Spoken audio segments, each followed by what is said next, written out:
When a business starts growing, the standard email inbox quickly becomes a liability. What used to be a manageable stream of customer questions turns into an avalanche of requests, dropped threads, and frustrated support teams.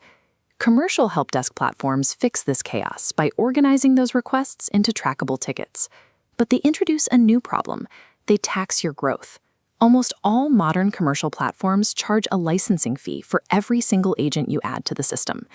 This chart compares the monthly cost of scaling a support team. On the left, commercial platforms typically charge $19 to $99 per agent per month. For a 10-person team, that's hundreds of dollars monthly, scaling up every time you hire.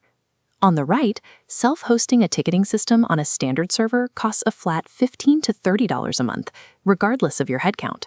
osTicket was built to operate on that flat rate model.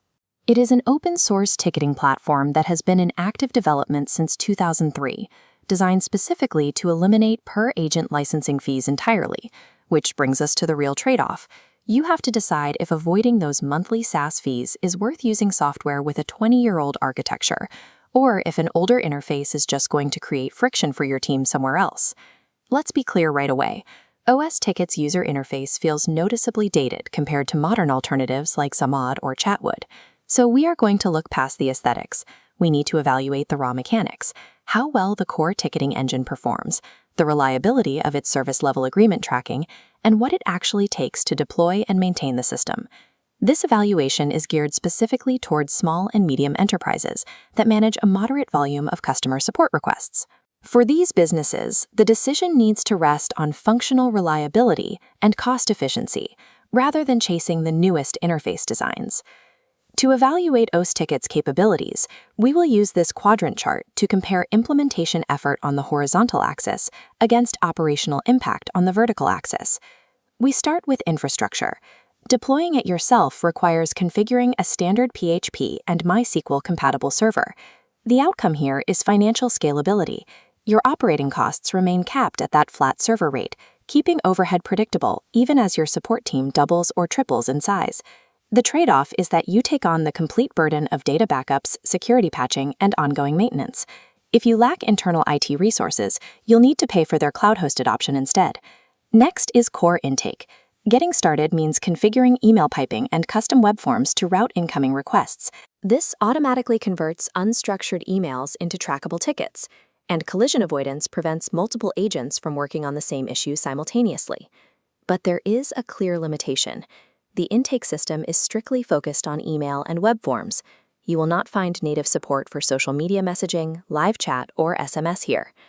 For operational management, the primary task is programming service-level agreement targets into the system.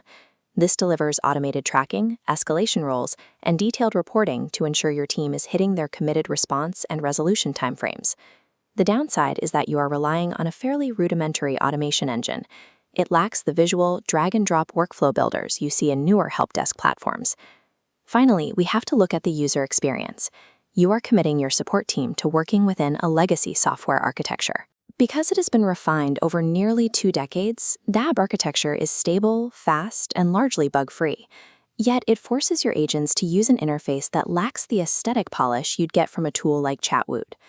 Overall, osTicket consistently delivers high operational impact for core ticketing.